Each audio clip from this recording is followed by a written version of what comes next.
Hello, and welcome back to the Alexander Society. This is a podcast where we discuss the great figures and events of history through the lens of copious amounts of inebriants. I'm your host, armchair activist who believes in the cause in principle, but wishes all those busybodies would just be a little quieter about it, Derek, joined by my co-host and friend who just wants to grill for God's sakes, Tim. How you doing, Tim? I'm doing pretty good. Just got done with my Friday the 13th tattoo yesterday. Yeah, it looks pretty good. Nice little... Double meaning. It was on Friday the 13th, and it's a Jason mask, so it's doubly Friday the 13th. How have you been, Derek? Oh, I've been doing acceptably. Just surviving, making it. I went to a wedding recently. I went out of town for a wedding. That was... How did that go? I didn't get any updates on that wedding. Oh, it was fine. Yeah, so anyways, Tim, what are you drinking? So tonight I am drinking a Oktoberfest beer, which I think this one's actually says it's a lager, if I'm remembering correctly. That or it was another one I looked at that was a lager. Yeah, it's a lager. And it's from Coop Brewery here in Oklahoma. I don't remember what town they're from, but I know they're an Oklahoma brewery. It's Oktoberfest, too. Wait, is that co-op? And then for my liquor tonight, I'm drinking a blended Scotch whiskey, the famous grouse. I thought it was goose, but you were right, it's grouse. Yeah, we're out here getting that famous goop. Please laugh. That was an awful joke. I feel really bad. I wasn't even paying attention to when it landed, so I was just like, eh. I was trying to figure out where the whiskey was from. It's from Glasgow. Like Scotland, Glasgow? Yeah. Huh. So, Derek, what are you drinking tonight? What am I drinking? For my beer, I found another Oktoberfest. It's called Fest Beer. It's by Sierra Nevada Brewery. Or Sierra Nevada Brewing Company. This was either brewed in Chico, California, or in Mills River, North Carolina. I'm pretty sure it's based out of California, though, because it's called Sierra Nevada. But it's 6%. Haven't gotten a chance to try it yet, but I'm actually pretty excited. Oh, what's my percentage? I didn't even think of that. Mine is a 5.6. Yeah, it's not too bad. That's a nice. It's a 20 IBU and a 16 SRM, whatever those mean. Yeah, it's no Tenebrious Monk, but it's solid. Also, this Fest beer it says brewed in collaboration with Kehrwieder Brewery, which I'm pretty sure is a German brewery. And for my shots, I got some schnapps. Schnapps for my shots. I walked into this place. It's my regular place. Also, shout out to the guy. I'm sorry I can't remember your name now, but shout out to the guy who's always at the counter when I go in to buy my stuff. The guy who runs the counter at my regular liquor store actually listens to the pod. So, hell yeah! So, Derek, what are our rules this week? Oh, what are our rules? Here in our illustrious society, we abide by an ever-changing set of rules. Rule number 1 for this particular episode: every time a Quaker does something cool, we take a sip. Rule number 2, every time our subject moves to a new school, we take 3 sips. Which, for some reason, happens so much.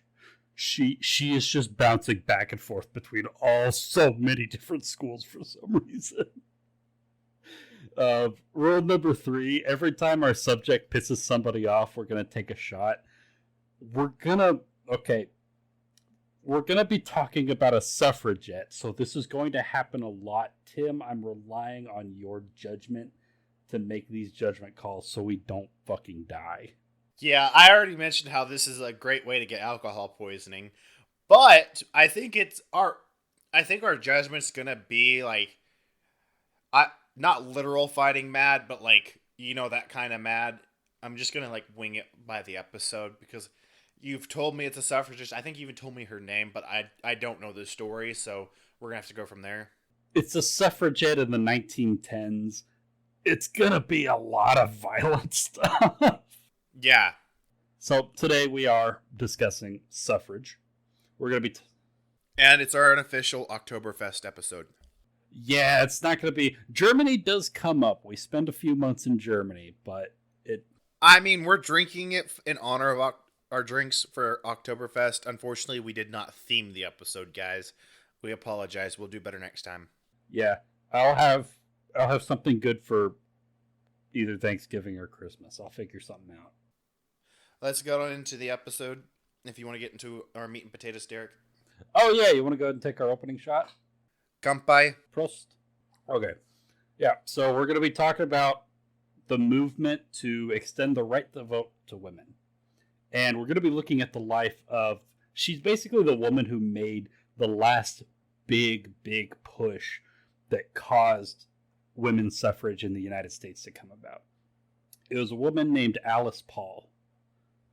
And by the way, I got this topic idea from my cousin Katerina, who is also a longtime fan of the pod. You've got a lot of people who are listening to the pod. I'm surprised that we've gotten this many people. Yeah, so hi Katerina, hope you like this one. So let's go back a little bit before we get to the 19th Amendment. Let's go back specifically to April of 1776. In that month, while her husband was representing Massachusetts at the Second Continental Congress, the future First Lady of the United States, Abigail Adams, sent a letter to her husband, John Adams. Included in this letter, Abigail was discussing her excitement at the prospect of the colonies declaring independence. She also included in the letter this quote, "I long to hear that you have declared an independency. And by the way, in the new code of laws, which I suppose it will be necessary for you to make, I desire that you will remember the ladies, and be more generous and favorable to them than your ancestors. Do not put such unlimited power into the hands of the husbands. Remember, all men would be tyrants if they could. If particular care and attention is not paid to the ladies, we are determined to foment rebellion, and will not hold ourselves bound by any laws in which we have no voice or representation." So, you could see that this sort of idea of women's inclusion in American democracy was in the air even as far back as the start of the Revolutionary War. Yeah, that was like before our events of this episode. It was like 140, 150 years prior already talking about it. Like it was an idea at the very conception of our... Yeah, at the very conception, there were women going like, hey, liberty and justice for all, that includes us, right? And the men were like, maybe not. If we do that, then, we might actually have to start thinking about, giving rights to people who don't own property, giving rights to immigrants, or God forbid, giving rights to black people. We can't let that happen. So it boggles my mind that it took us as long as it did to free the slaves and to give women voting rights. And it kind of pisses me off. I'm not gonna lie. We should have it should have been easy. It should have been hey, they are human. Yeah. Politics and social hierarchies combined together, just a hell of a drug. It is inequality is an addiction on a societal level. It's something I've seen but yeah, so women's rights, been around a long time, was always a touchy subject in American political discourse. The suffrage movement itself is considered to have begun in 1848 in Seneca Falls, New York, with what was called the Seneca Falls Convention. This was a meeting of a bunch of prominent social activists at the time, including two really famous names in the early suffrage movement, Elizabeth Cady Stanton and Lucretia Mott. And it also included several men who were also social reformers who were sympathetic to women's suffrage, including Frederick Douglass. He was there. And this meeting resulted in the drafting of a document called the Declaration of Sentiments. It was modeled after the Declaration of Independence. Like, basically, they just started with the Declaration of Independence and then just replaced words to make it so that the end result came out to a demand for women's vote, the women's right to vote, which was deliberate. It was trying to make the connection like women's suffrage is not a radical idea. It's just a fulfillment of the promises made by the American Revolution. It only took like 200 years to get there. Yeah, it took 150 years. Yeah, 154 years. That's how long it took. Damn. So yeah, this work, it outlined the belief that men and women should be equal participants in American democracy, and it was the first document in American history that explicitly called for the vote for women. And at the very top left of the signatures, at the very bottom, they had everybody who was present sign their names. The very first name at the very top left of all the signatures was a woman named Lucretia Mott. And Lucretia Mott was from Pennsylvania, from Philadelphia, and she was a Quaker, as well as a longtime social reformer. I don't know if I mentioned yet, this is going to be another Quaker episode. When do we not have Quaker episodes, though? Yeah, we've had a Quaker episode talking about abolition. We've had a Quaker episode talking about anti-fascism, and now we're having a Quaker episode talking about feminism. Hold on. Her putting her name first, is that something cool? Yeah, it's just like the very Sip, bitch. little aggressive, but I'll let it slide. You were continuing on when I was trying to point. Hey, does this mean you need to take a sip? Hey, that's why that's your job, man. I wouldn't have even noticed. So yeah, Lucretia Mott, really cool Quaker woman. She would later become a heroic figure in the eyes of another great woman fighting for women's rights decades after her death. So a couple generations after the Seneca Falls Convention, there was yet another Quaker woman by the name of Tacy Perry Paul. And Miss Paul gave birth to her first child on January 11th, 1885, in their home in Mount Laurel, New Jersey, with her husband, William Paul, at her side. They named their child Alice Stokes Paul. From an early age, Alice exemplified all of the qualities that made her parents respected in their community. She was intelligent, she was curious, she was headstrong, and she was extremely reliable. If you asked her to do a job, even as a toddler, you asked her to do a job, she would move mountains to get it done. Like it's kind of funny talking about like there are like journal entries from her dad from like, it's dated to when Alice would have been like 4 years old, and he's like, yeah, we asked her to go do such and such chores out on our land, and she just immediately got on it and finished them real fast. We're really proud of her. That neurodivergent diligence? Maybe, actually, now that you mention it, there might be. I don't know. I think she was just super, super intelligent and just naturally really organized. I think that was it. I don't know about neurodivergent, but she just strikes me as like valedictorian brain, if that makes sense. Like, fair. Yeah, I get what you're saying. Despite the fact that her family was one of the richest families in town, her parents' Quaker ideals really instilled in her a sense of duty and responsibility. And her mother was active in an organization called NASA, which is NAWSA, the National American Women's Suffrage Association. So her mom was a pretty hardcore abolition or suffrage activist even before Alice was born. And because of her background going to like a lot of these early suffragette meetings, even as a young girl, she became pretty like politically conscious early on. Even as a young kid, she was like, "Oh yeah, there's some problems with society that might need to get solved. I might have to work on that sometime."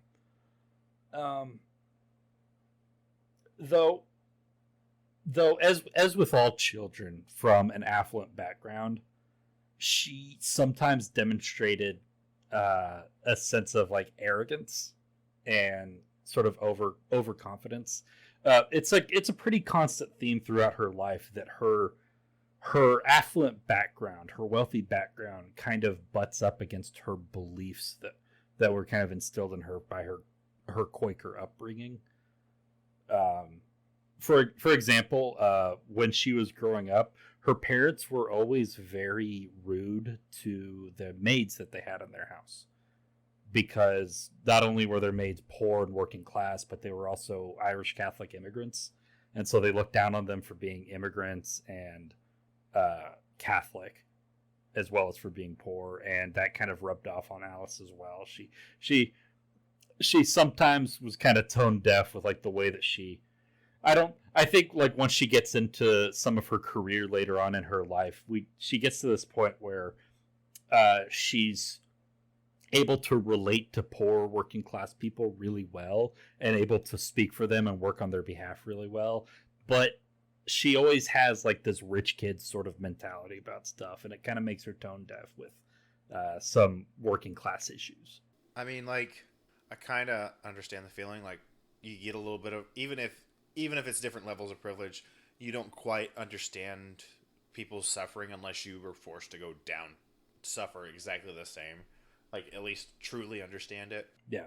And for what it's worth, despite like any like off-color stuff that she ever said in her life about immigrants or about poor people, for basically her entire life, she's dedicated to doing pretty much every single thing that could possibly benefit their situation to make their lives better, and does a lot of really good work on their behalf. So I'm not. She's a very, very good ally. Yeah, I can't speak for those people, but if it were me, I'd be like, from an outsider's perspective, it looks like she's being a fucking amazing champion. Yeah, it strikes me as a net positive overall. As a young girl, she had an education. She attended Morristown Friends School, which was a Quaker school. It's called a Friends School because the Quakers their official name is the Society of Friends, and so they call each other friends. And so the Morristown Friends School, it was a Quaker school which was co-founded by her parents, and her parents were also on the board of directors, and so she got to go. That's pretty dope. Yeah. Weird that she does enough moving for us to be a rule then, if her parents founded the school. She's going to spend all of her childhood at this school. It's when she gets to college she starts moving around. Okay. Because she is constantly, even when she starts her activism work, she is consistent from the day that she turned 16 to the day to how long would that have been? So she graduates from high school at 16, and then she's in college until she's in college. She's in college getting all different sorts of degrees for like the next 15 years until she's like 30. Fuck. Yeah, she ends up with like 3 different bachelor's, 4 master's degrees, and a PhD. God damn, this woman's smart. Yeah, she travels all over the fucking world. It's incredible how. But yeah, she's remembered as an excellent student as a child, though she occasionally had a habit of procrastinating on schoolwork and cramming for tests. Like I said, kind of valedictorian brain going on there.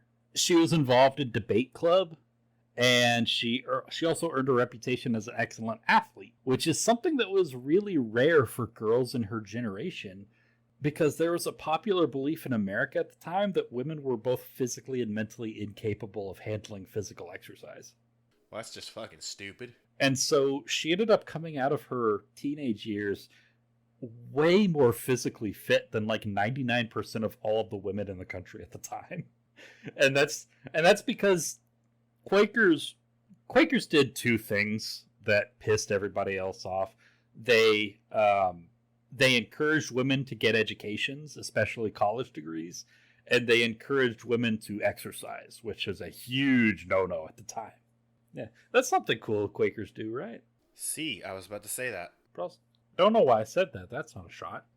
I could make you do a shot every time you say your cheers before you're actually not supposed to. You gonna make me?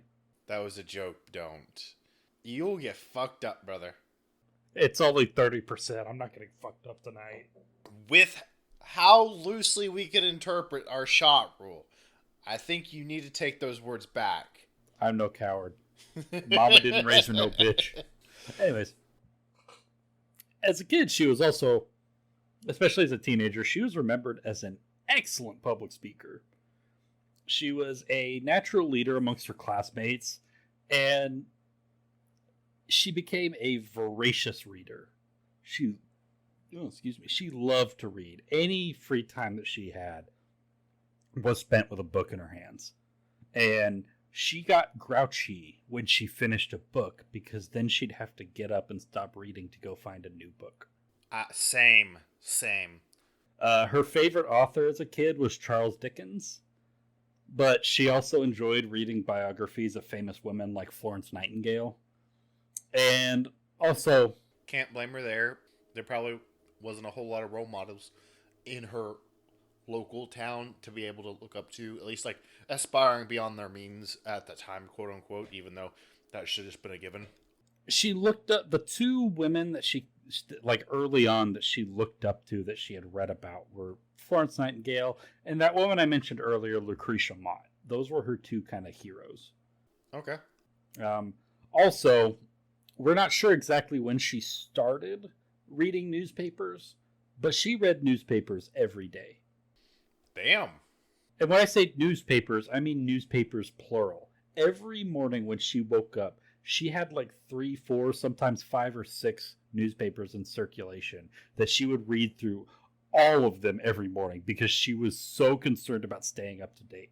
Now, we don't know if she started this when she was still in high school or if it didn't start until she got to grad school. That's still insane. Yeah, it's insane.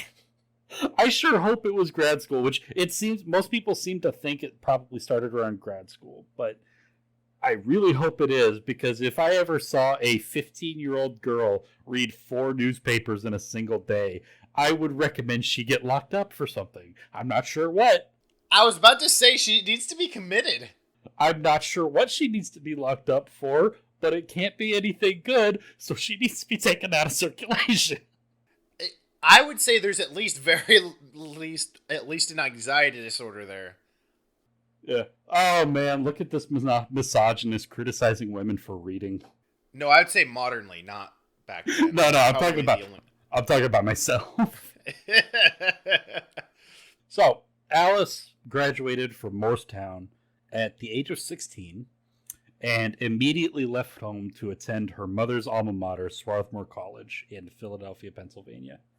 Once again, another Quaker institution. That's a new school. Yeah, it is. Threesips. So, at Swarthmore, she elected to study biology, which was actually, even for the Quakers, that was pretty weird for a woman to study a science. I thought that would have been super sexist back then, and they wouldn't have let her in.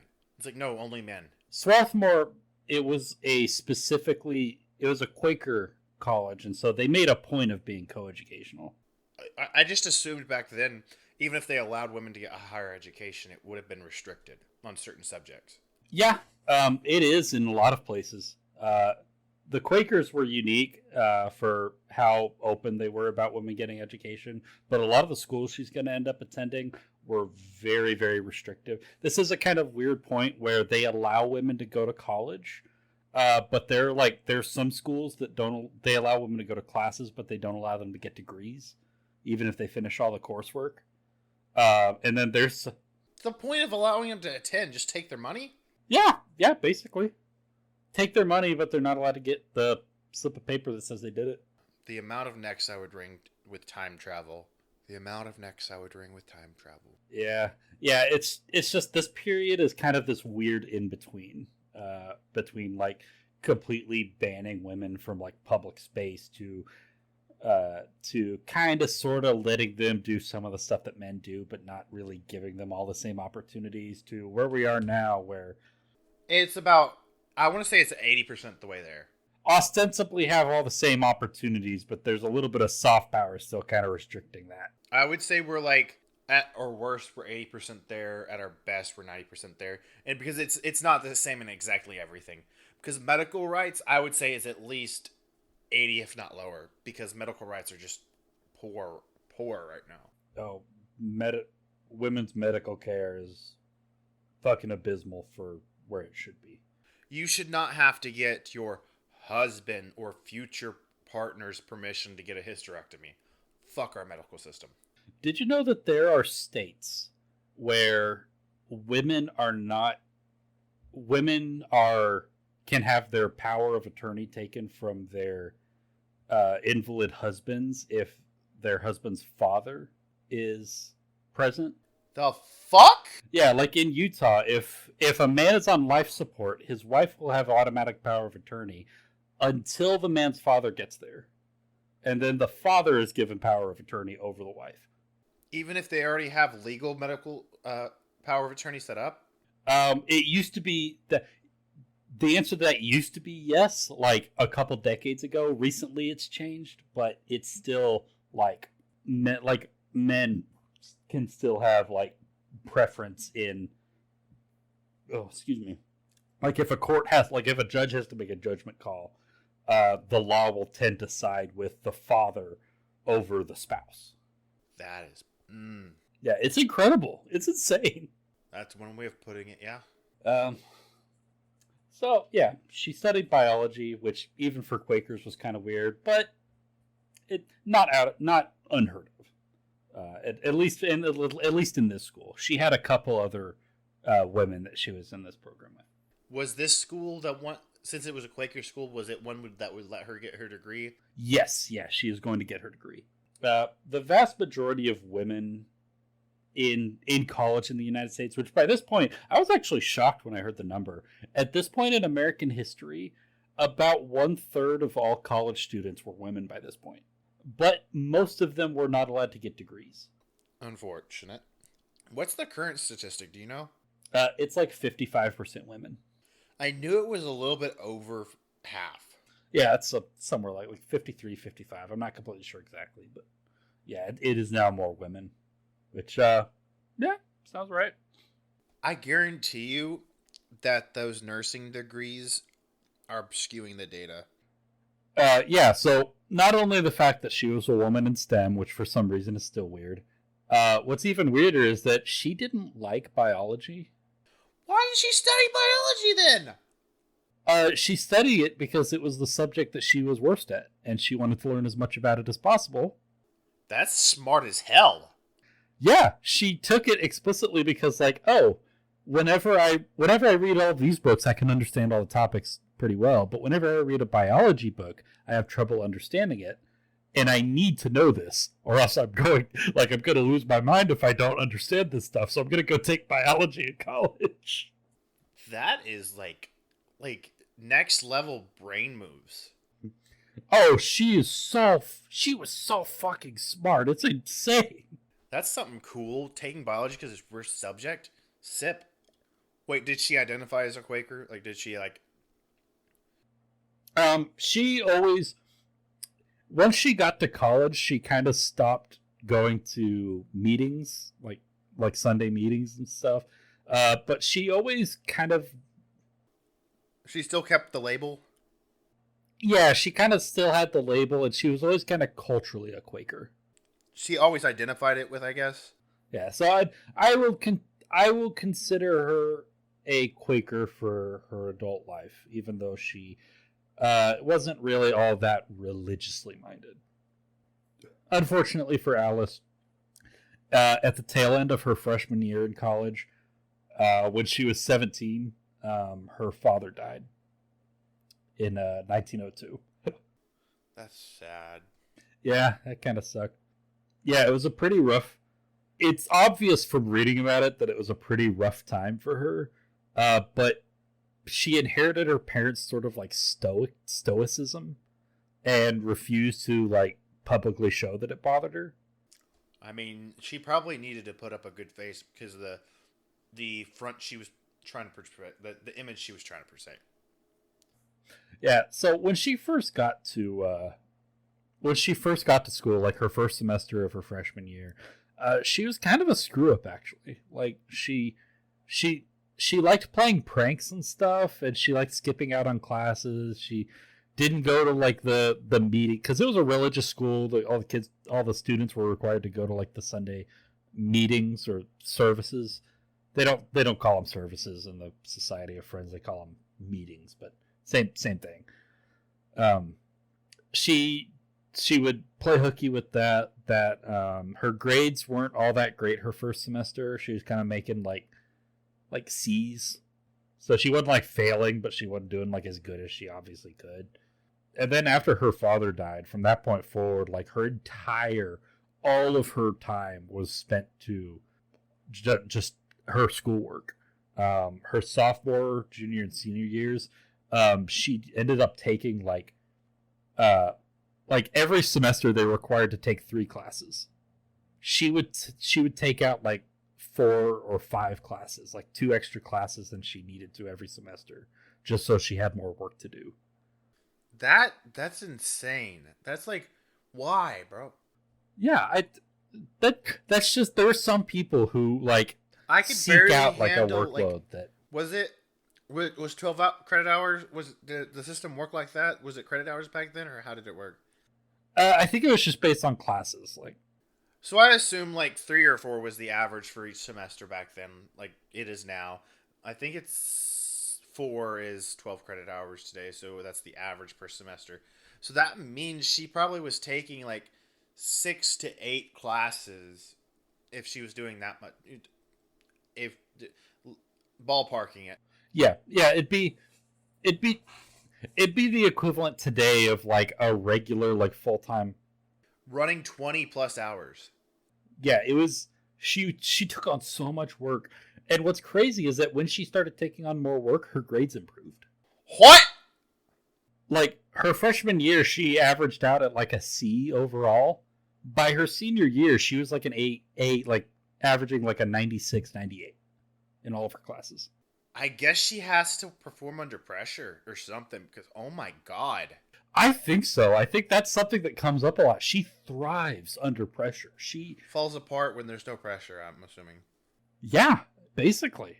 She needs to be constantly keeping herself busy because if she rests for a second, she's losing her mind. Yeah. Also, the I don't know if I should even bring this up because it was really unclear in the biographies that I read, but they were really wishy-washy about this, and I couldn't find any more information about it. It seemed to suggest that there are hints that she might have had like sexual relationships with several other women while she was at this school. So what you're saying she's a gay icon. Potentially a gay icon. Okay, now the more that I think about it, she never got married. But as I was reading, I assumed that was because a lot of suffragettes at the time didn't get married because they spent so much time in activism that they were probably gay too. Now that I think about it. Okay, so I'm not even going to pretend to be even relatively close to qualified to comment on this. So I'm just going to say there are references in some of her journals and some of her letters that suggest that she might have had a more than friendship sort of relationship with some of the women that she went to school with. However, that is in no way. How is that? How do you mean that it could suggest instead of outright saying like Just because of the way that the kinds of relationships that she had with some of her. so what she's saying she didn't even kiss and tell in her own Well, diary? no, because despite how progressive Quakers were, they were still religious and they were still very austere and stoic. And that is not something that they would ever talk about in public. It's her diary. That's not public. Even in her diary, she was really, really cagey about personal issues, which kind of defeats the whole points of a diary. But she was, like, in her journal, she did not talk about, like, really personal, like, emotional stuff. Like, when she ended her when she finished her freshman year, like, right after her dad died, she didn't mention anything about her dad in her diary when he died. And when she finished her freshman year, right after he died, all she put was, freshman year is over. The fuck? Yeah, she was just emotionally cagey because that's how she was raised, because that's how Quaker women were. Damn. That's all I can say is damn. Yeah, so I have absolutely no information or context about her sexuality. I'm just going to say that is something that seemed to come up during this period of her life. So, for what that's worth. After graduating from Swarthmore in 1905, Alice moved to New York City, where she took this grant to begin graduate work. She was studying in New York City, but she was studying under this program that was like it was a program under what was called the settlement movement, which was okay. This is complicated. So the settlement movement was a project that was popular at the time, during that time, amongst like wealthier social activists. It was this idea that middle class or rich people would move into a poor area and they would provide services like childcare, education, and food to poor communities. It was basically like a privatized, charity-based social safety net. I was about to ask if it was similar to gentrification, but it's not quite that. It's not gentrification because they're not moving there permanently. They're just moving into like these sort of like these public houses where they'll live, and out of these houses they'll provide services to the local community.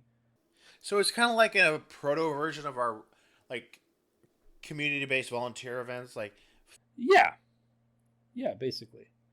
And the intention of it was to sort of like bridge the cultural gap between the rich and the poor, so that the rich would be able to sympathize with poor people better, and then by doing that, then all of the people with power would be able to or would be more motivated to pass legislation and laws that would aid the poor and disenfranchised. Did that work?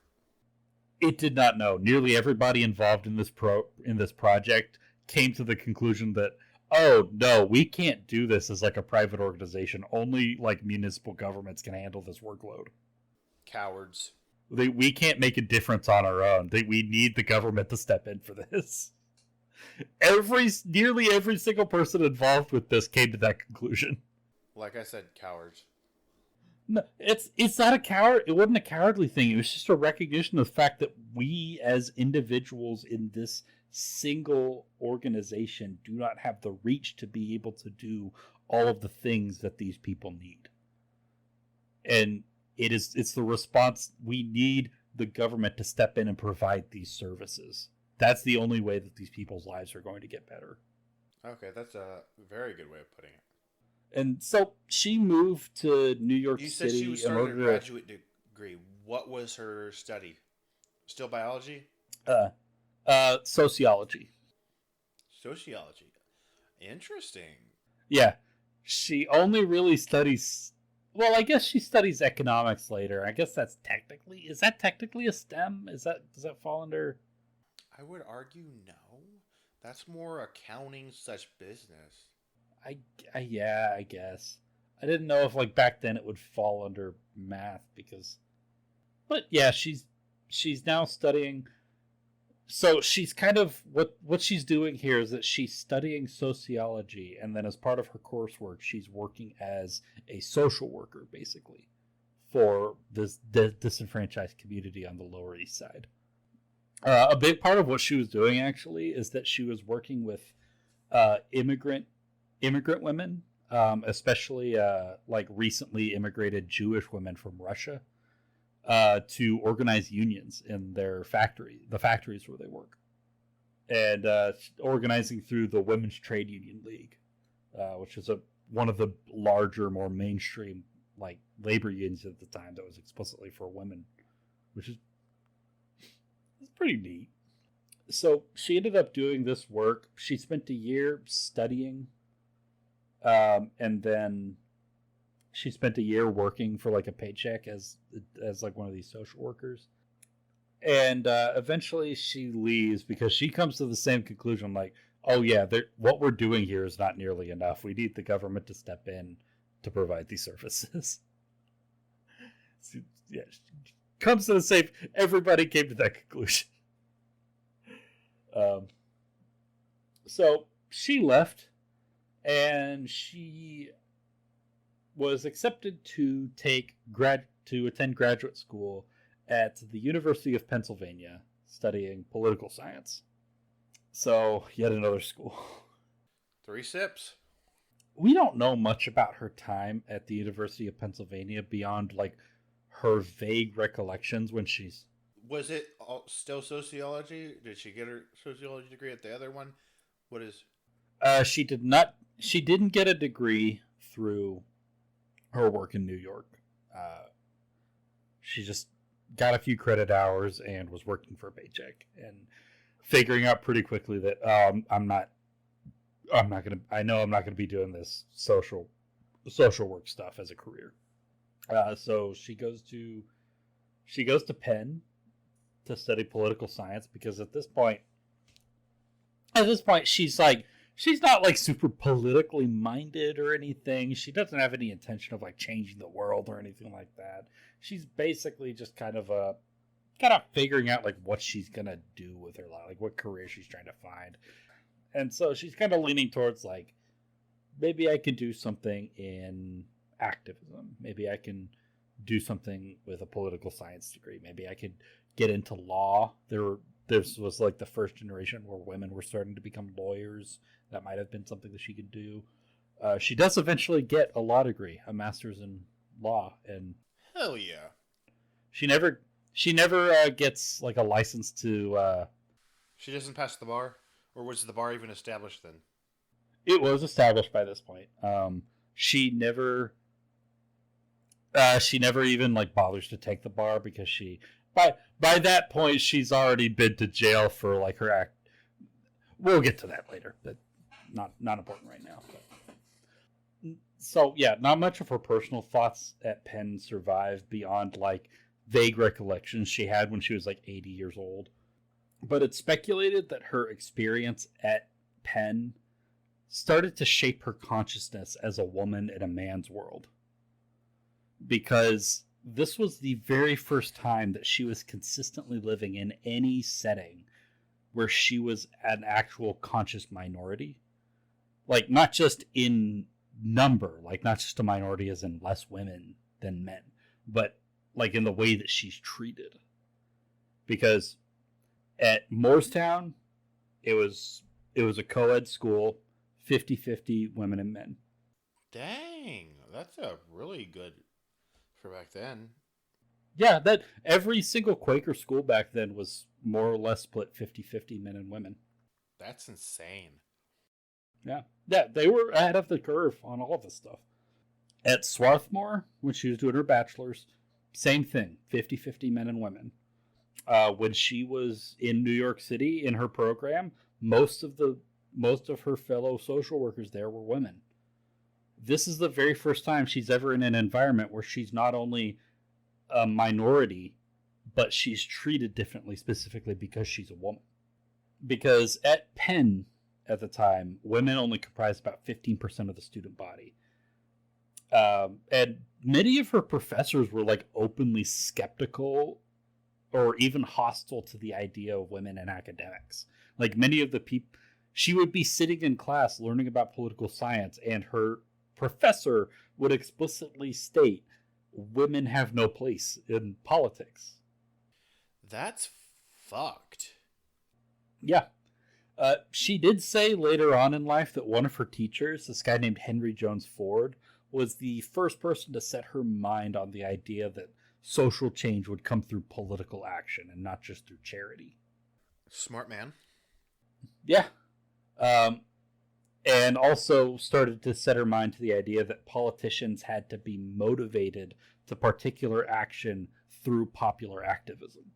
Ironically, Ford also once told Alice to her face that politics was no place for women. Irony. She resented that statement, but even like decades later when she was an old woman, she said, yeah, he was a pretty great teacher.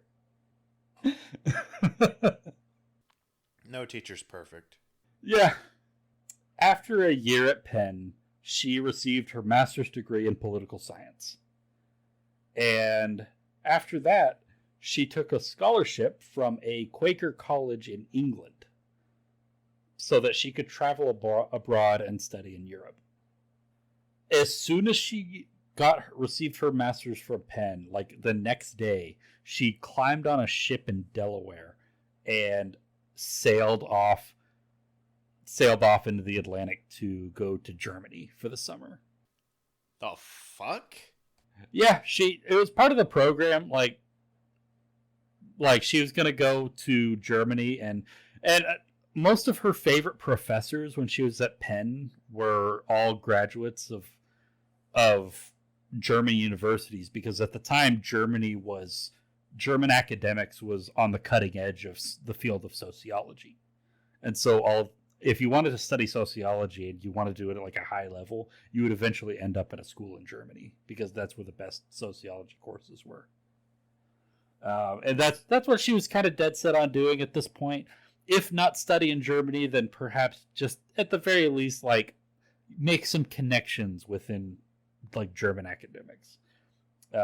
It's really funny the way it was described. The way it was described, like she found out she got the scholarship the day before she graduated. The next day she graduated, and then the day after she had to jump on a ship. And so she had no time to tell anybody. She just had to send off. She wrote out like 60 or 70 letters, like while she was like waiting to board the ship, to give them off to the telegram office, to send them all to send all these messages to everybody, like all of her friends at school, all of her extended family, her own mother, all of her professors, and telling everybody like, yeah, sorry I couldn't swing by and say goodbye. I had to get on the ship really fast. So. But yeah, really interestingly, she described the 2-week trip on the ship heading to Germany as the greatest 2 weeks of her life. She said that she had so much fun on that ship, meeting new people, talking about stuff. Because I think it was because it was like the very first time she'd been out of an environment that wasn't like, she'd been to New York, and that was like pretty different from like the environment she was raised in, but it was still like more or less American. This is the first time she was talking to Dutch people, to German people, to English people, to Scottish people. The first time she's been in a multicultural environment? Right, yeah. And so she ended up going to Germany. She spent a summer in Berlin. And didn't do much while she was there, actually. She wanted to accomplish a lot more, but she couldn't. Because as it turns out, she didn't know German as well as she thought she did. RIP. And so she was constantly struggling to like survive while she was over there. But she eventually, like, she had fun. She made a lot of good friends. And then she went to England, where she enrolled. In September 1907, she enrolled at the Woodbrook Quaker Study Center in the city of Birmingham. You want to go ahead and take some... 3 sips? Oh, yeah. By the way, this school, Woodbrook Quaker Study Center, this place was founded by a guy named George Cadbury. The cat George Cadbury? The George Cadbury, yeah. As in, like, Cadbury eggs. The Cadbury eggs, yeah. Oh my god. I didn't know he founded a college.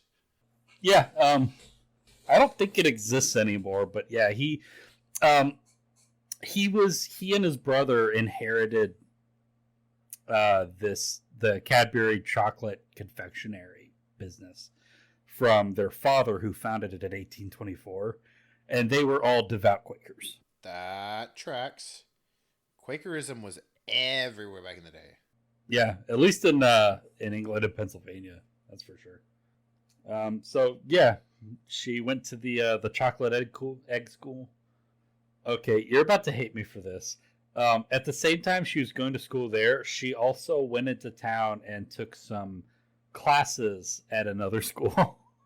But I am reading the wording of that because I think you said changes schools. Move school. That one doesn't count, but we'll sip anyway. You said move school, not attends a new school. That's fine. So yeah, she went and she took some economics classes at the Newbury University of Birmingham. I gotta say, her education background on like subject wise is a lot more diverse than I was expecting. Yeah, it's kind of ridiculous. It is. She just liked studying everything. Like there's Had to. Her time at the University of Birmingham changed her life. How so? Because it was at the University of Birmingham that she was first exposed to Britain's radical suffrage movement. Is this when she becomes a suffragist? Pretty much, yeah. While she was there, she attended a lecture on campus by a suffragette named Christabel Pankhurst, who was the daughter of Emmeline Pankhurst, Emmeline Pankhurst is arguably the most important suffragette in the entire history of the movement. And how sad is it that I've never heard of her name? Yeah, she was the Susan B. Anthony of England. She was so influential in the women's rights movement. It's insane. And both of her daughters were really heavily, like, very influential activists in their own right as well. Interestingly, this woman, Christabel Pankhurst, her sister, Emmeline's other daughter, was Sylvia Pankhurst. And Sylvia would later go on to become one of the most influential communists in England in the 20th century. Was she a Quaker? They were not Quakers, no. Damn, I was hoping we could get a sip out of that. Yeah, Sylvia, she was really interesting because she was a devoted feminist, a very hardcore feminist her entire life. After the Russian Revolution in 1917, she became like a Marxist-Leninist, like a pretty hardcore Marxist because she really liked Lenin's ideas. And then Lenin died and Stalin took over and she was like, oh no, fuck this Soviet Union shit. This stuff sucks. I don't like this stuff anymore. And then she became a syndicalist, like Lucy Parsons. Damn. Okay. And so she ended up advocating for like women's rights via trade unions for the rest of her life. Yeah, she was pretty interesting too. The only reason I know more about her is because she happens to come up when I read about like syndicalism and stuff like that. But Christabel and Emmeline Pankhurst were the two more prominent ones because of how involved they were with the suffrage movement. Alice sees Christabel Pankhurst speak at the University of Birmingham about women's suffrage in England. And like I said, this was an area of Alice's life where she really wasn't sure what she was going to be doing with her life. And this speech was like her first step on the road to her career as a women's rights activist. And while we're on the topic, I really want to talk about the English suffrage movement real quick. The English suffrage movement was fucking insane. Do tell. So the suffrage movement in the U.S. is pretty generally remembered as like it was a pretty peaceful protest movement. It was very nonviolent. They really emphasized like civil disobedience and stuff like that. That was absolutely not the case in Britain. Especially later on, around 1913 and 1914. That's when shit started really hitting the fan. Um, British suffragettes bombed churches. What? They they sent mail bombs to churches because the preachers would preach against suffrage. Fuck the preachers. And not small bombs either. They were not small bombs either. Like, dozens of people died in these bombings. There were over 40 of these bombings, and dozens of people died. It was incredible. There was another crazy story about, there's this one suffragette in England named Emily Davidson. As a form of protest during a horse race in 1913 called the Epsom Derby, which, by the way, was being attended by King George V himself alongside his wife, the Queen, this woman ran onto the track in order to try to grab the reins of the horse that the king owned and had in this race. The horse struck her, she hit the ground, her neck broke and her skull cracked, and she died on the spot. What? And as a result, this woman became the greatest martyr in the women's suffrage movement in England. This horse struck this woman, a 1,500 pound animal struck this woman running at 35 miles an hour and obliterated her from existence. God damn. Also, fun fact, whenever a suffragette was arrested in England, they were tortured by cops. Yeah, suffragettes getting tortured by cops in England pretty much became routine by around 1914. It was all fucking incredible, insane how crazy this movement was. Anyways, moving on from, I wanted to mention that because this is the movement that is influencing Alice Paul right now, and this is the kind of activism, the kind of radicalism that she's going to take back with her to the United States. After she left Birmingham, she moved to London to attend the London School of Economics in order to study what else but economics. That's some more sips. I'm going to take mine sip. So while she was in London is when she finally decided, she made the conscious decision that she was going to devote her life to women's suffrage. And the way that she made that commitment was that she mailed her letter of application to join the Women's Social and Political Union, which was the leading women's rights organization in Britain at the time, which was led by the Pankhurst family. And from that point, she started to participate in protests and demonstrations. And like I said, suffrage movement in England, pretty fucking insane. Yeah. As a result, she ended up being arrested several times, and she served 3 separate jail sentences. During one of these periods when she was in jail, she met another American suffragette who had joined the organization named Lucy Burns. Lucy Burns is a pretty important name in this story. She is going to come up a lot, and just keep in mind, basically from this point forward, they are joined at the hip. Anything that Alice is doing, Lucy Burns is right there by her side. They become best. Okay, so this is just pure, just can't help myself curiosity. Is she one of the people that's suspected to be a lover? I didn't read anything about that. I don't think so. Okay.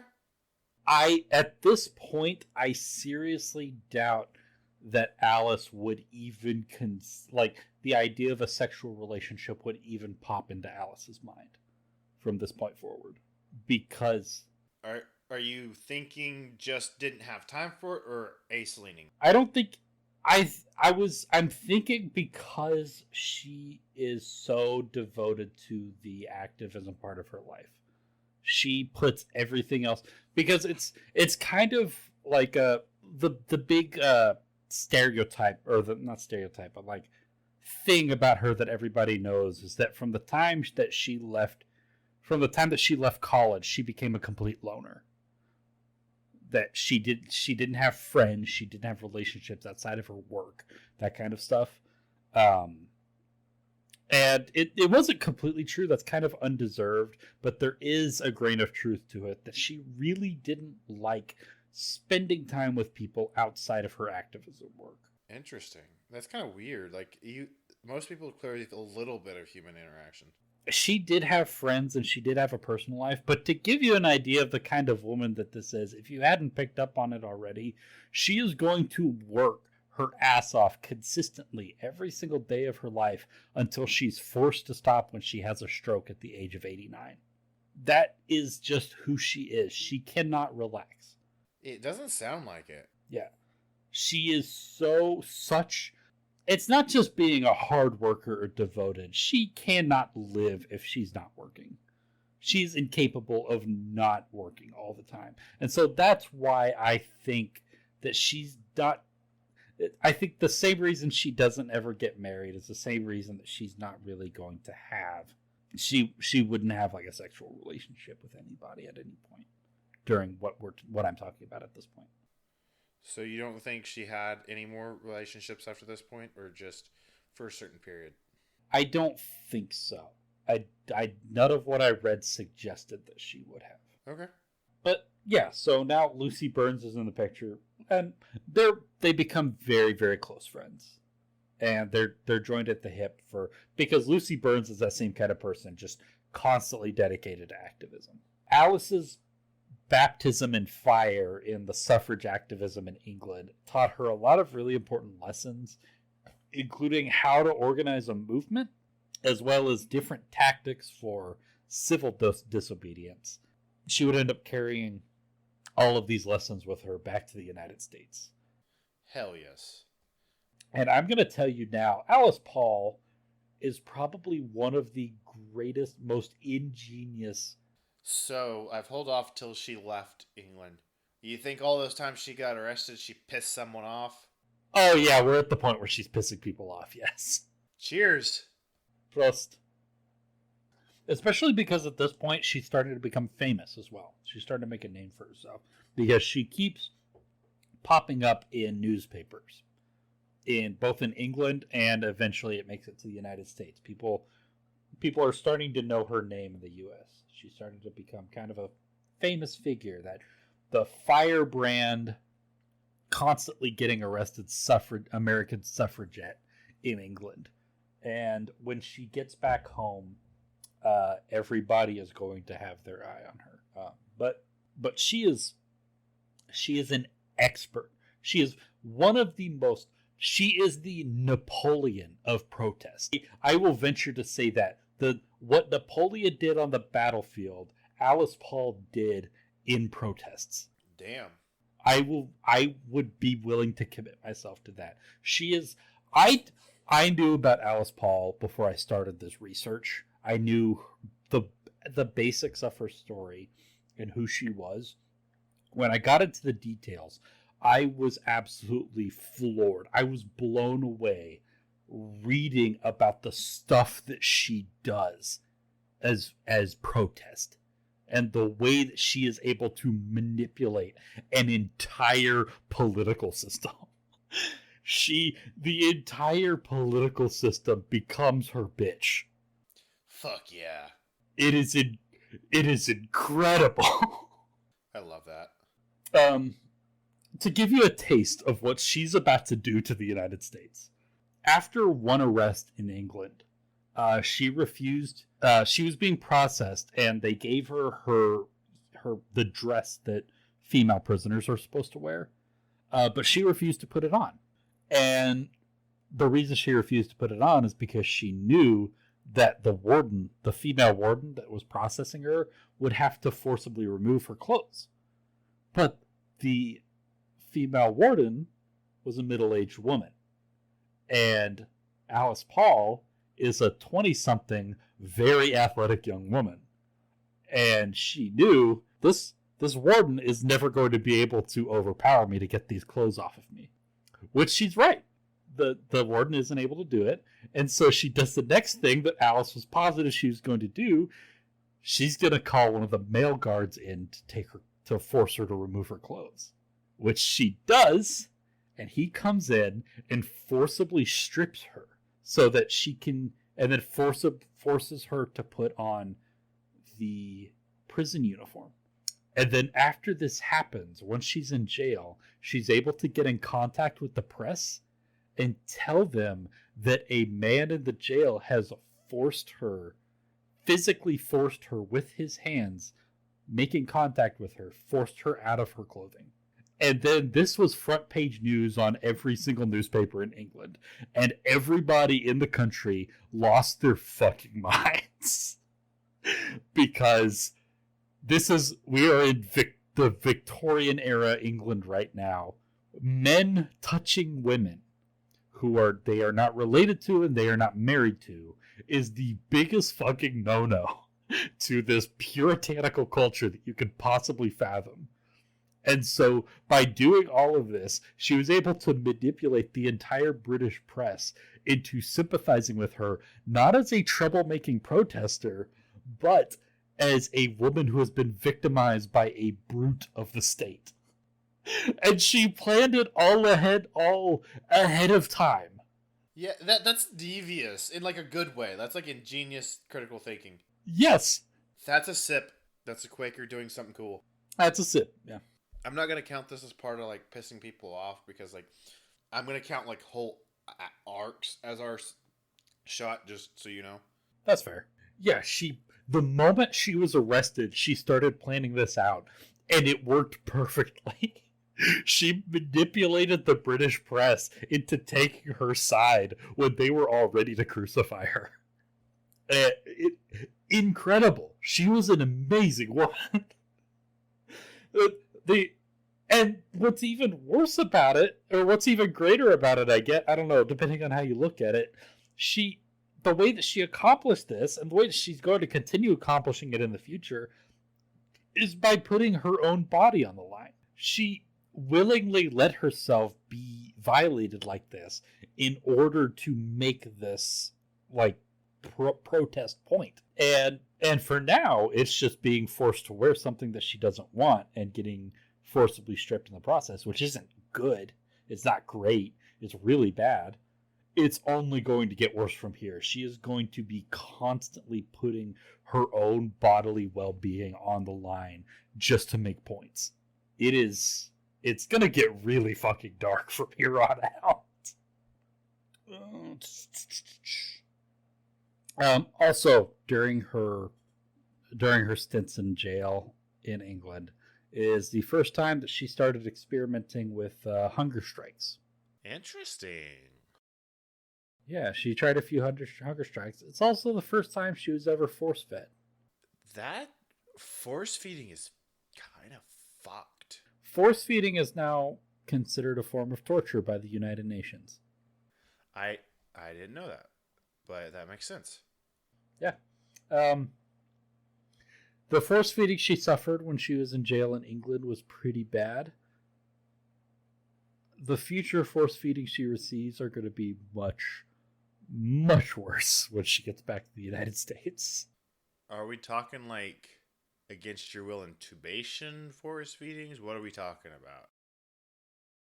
Yeah, basically, like she got strapped to a chair, her head pulled back, and a tube was forced down her throat, and she was force-fed different kinds of high-protein foods. This happened a couple times while she was in England. We're going to get to a point where it happens a whole lot in a very short amount of time. But we'll get to that. So, she's learned how to be a radical activist in England, and she returns to the United States in 1910 so that she can go back to the University of Pennsylvania so she can work on her PhD. Okay. And for her PhD program, she's studying sociology. So that's another move. 3 sips, sir. So by the time she got back to the United States, she was already famous in the U.S.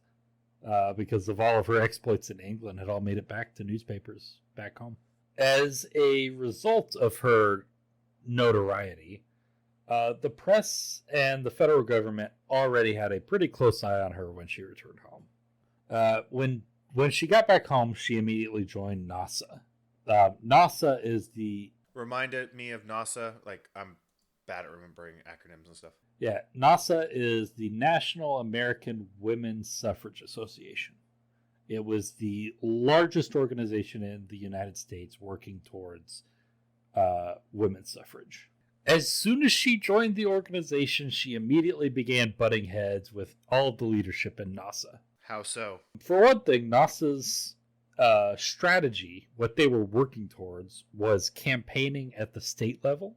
And they were going to get every single state in the country to ratify women's voting rights at the state level. And then from there, they would have the popular support to be able to launch one at a national level. Because the initial, like... So were they trying to go for like a majority to get to the state level? What? Yeah, at the very least, what they were trying to do was that they would get enough states to adopt women's vote at the state level, and that with those states in play, once they got enough states, like I think it's 2/3 that they need, then they can go and campaign at the federal level to get a women's suffrage amendment introduced. And once the amendment is passed through Congress, then they'll already have the 2/3 of the states that they need in order to ratify it and make it into law. That's their strategy. That's considered the moderate strategy. That's not a... That's a safe strategy. It's not fast, it's not progressive, anything like that. Yeah. Alice hated that strategy. She despised it. It was too slow for her. She did not want anything to do with it. She seems to be about, let's get this shit done. Yeah. Her idea was that she was going to march into Washington, D.C., kick down the front door of the White House, and hold the president at gunpoint. I'm not being serious when I say this. This is a metaphor. Metaphorically. Yeah. No, her plan was to go to the federal government directly and hold their asses to the fire until they passed the amendment. Which, in all fairness, the woman who founded the organization that eventually founded NASA was Susan B. Anthony, and that was also her idea. So, like, yeah, but all of the older and more moderate leadership in NASA thought that that was too outlandish. They literally, like, she went to NASA leadership and brought this idea to them, and they literally laughed at her because they thought it was so outlandish. They thought it was crazy, which did not endear Alice. Did not endear the leadership to Alice much, to be fair. For another thing, the leadership in NASA were not huge fans of the protest strategies that Alice had picked up from the Pankhursts while she was in England. They thought that they were too radical. They thought that they were too disruptive. They were really big on convincing people through respectability rather than through protest. They did protest, but they did protest in such a way that they weren't disruptive. So that they could keep from pissing anybody off. Because they thought that if they pissed people off, then they'd lose supporters. And so they focused mainly their attention on lobbying state-level politicians in order to swing them to their side, which is very slow and very painful process. And, of course, Alice thought that that was...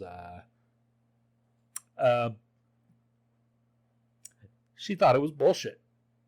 She thought that it was conceding to the men in power. She thought it was groveling. She thought it was beneath the women of the country, that they deserved better. And her idea was to keep pissing people off so that they can't ignore the issue. That was her idea. Sounds like the way to go. It worked. So what? I can't argue against it. And so, because of all of these disagreements, they put Alice in a place where they thought that they could keep her out of the way, where they wouldn't have to think about her. they decided to put her on on NASA's Congressional Committee, which is the part of their organization which went to Washington D.C. and lobbied in Congress directly, which, if you'll notice, is not part of their plan, the organization's strategy. And so as a result, the Congressional Committee is the most neglected section of the organization. And so they thought that by putting Alice there, they could keep her out of the way and kind of leave her sort of high and dry, kind of leave her forgotten. As it turns out, putting Alice Paul in Washington, D.C.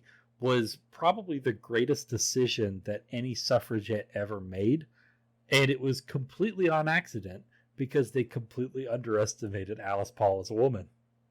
Never underestimate someone we're talking about on the podcast because they fucking prove people wrong, I guess. Alice's first big move with the Congressional Committee in Washington, D.C. came on March 3rd, 1913, which was the day before the inauguration of the newly elected president, Woodrow Wilson. That fucking bastard. I hate Woodrow Wilson, but anyways. You've discussed this in depth, I think, last episode, honestly. There are so many reasons to dislike Woodrow Wilson. You know what? Fuck it. I'm going to explain a few of them. For one thing, his incredible racism. He was the very first president to ever have a movie screening in the White House. And the movie he chose was that, oh shit, what was it? Isn't that really Sound of Silence or whatever? Like the really racist not Sound of Freedom. The one where it was like the very first blackface movie. It's the Klan movie. It's a movie that was literally made by Klansmen. Shit. What was it called? I can't even remember it now. Yeah, now it's going to bother me. I don't know why I don't remember it. But yeah, it's the Klan movie where there's a bunch of it portrays like a bunch of black Union soldiers during the Civil War, and it's just a bunch of white guys in blackface running around acting like they're assaulting white women and burning down property. And then all of the Klansmen rush in to stop the Birth of a Nation. Birth of a Nation. That's what it's called. And then all of the good guys in the movie are Klansmen who rush in to save the day from these dastardly brown-skinned folks, basically. Yeah, that was the very first movie ever shown in the White House, and that was by Woodrow Wilson. The second thing is World War One. Getting the United States involved in World War One under the pretext of supporting democracy abroad, when in reality the reason was that because there were Woodrow Wilson, a bunch of his supporters were very rich, influential bankers, and those bankers had given out a lot of loans to governments that were the governments of the in the war, and they were in favor of getting them to win so they could be able to pay it back. Yeah, and so they put pressure on the Wilson administration until they got involved in the war, and we lost something like 300,000 American young men. And this is why never go fight for your country, kids, because you're really just fighting for the rich white men. Yep, you're fighting for money that doesn't actually exist. Exactly. Fuck, I hate Woodrow Wilson so much. Oh my god. Anyways, Alice Paul organized a march for March 3rd, 1913, of 8,000 women. They brought in women from all over the country, all members of NASA, that would march representing their states, representing their professions, all demanding women's right to vote. And this march was going to pass along Pennsylvania Avenue, right in front of the White House gates. Which, by the way, Woodrow Wilson was getting inaugurated the next day. He was already moved in. He was getting unpacked. He would have seen this procession pass. The point was to pressure the new president into recognizing this cause right as he was coming into office, making sure that he knew this issue is already here. It's going to be here your whole presidency unless you do something to fix it. And if you don't fix it, it's going to be here long after you're gone. Yeah, so 8,000 women from all across the entire country, all marching through the streets of Washington, D.C. When they were getting permissions for the routes, the city warned her ahead of time that it might be dangerous to march on Pennsylvania Avenue because some of the locals might take offense to this heinous breach of decorum, because doing this right before the inauguration was drawing attention away from what should be like a great accomplishment of the peaceful change of government in a democratic society is supposed to be like the sacred holy thing in our electoral system. And she's just shitting all over it by having this giant protest right as we're about to have the inauguration. Yeah, the city warned her ahead of time. Might be dangerous to march along Pennsylvania Avenue. And so when they said this, Alice was like, okay, can we have some cop? Does it anyway. Well, yeah, she does it anyway, but before that, she asks, okay, if it's going to be dangerous, can we have some cops to protect us? And the city's like, no. And she's like, why not? And they're like, just cuz. And she's like, okay, we're still going to do the march. And they're like, all right. And so they go on the march. This parade was led by she was probably the most prominent female lawyer in the country at the time. Her name is Inez Milholland. And she's one of the most famous women at the time in the country, and one of the most well-respected women at the time. And they take her and they dress her up in some white robes, kind of like looking like kind of looking like an angel, honestly. And they put her on a white horse, and she goes marching at the very front of this whole parade. And then right behind her is a giant banner at the very front of the column, and it says, "We demand an amendment to the United States Constitution enfranchising the women of the country." So, cut straight to the point. Gets the message across. Maybe a little wordy, but I think everybody gets the gist. Yeah, we kind of get the point. This parade ended in fucking chaos. It was a disaster. As they were passing along Pennsylvania Avenue, an angry mob surrounded the front of the procession, hurling objects and rocks at the marchers. And it closed around them so that they couldn't move forward. And because of the huge mass of humanity behind them in the parade column, they couldn't move backwards either. And so they're just caught with this giant mob of people in front of them, just throwing shit at them and threatening their lives and stuff like that. And the whole situation just devolved into a giant riot. A lot of things devolve into riots, unfortunately. And the National Guard was forced to step in and force the crowd to open up a path to let them escape. And notably, all the while that this is happening, there are Washington, D.C. police standing off to the side, watching it all happen, refusing. People are coming up and begging them to step in, and they're just like, nah, I'm not gonna. Not my job. Not gonna do it. The problem was the DC police are dealing with Alice fucking Paul. And, of course, this incident is pretty widely publicized. And Alice, because of her skills at this whole manipulating the media thing, was able to focus the discussion in the press to the fact that the cops stood by and did nothing. That's what all of the papers ended up focusing on, because she was able to direct all of the questioning and all the press towards those questions. And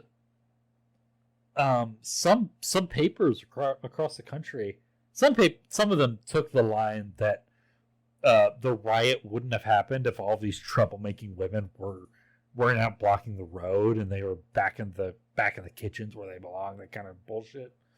But because of Alice, most of the national perception of the event was that of it was a peaceful congregation of women that had been attacked by a mob of strange men in the street, and all of the useless cops stood around whistling and twirling their billy clubs doing nothing while it happened.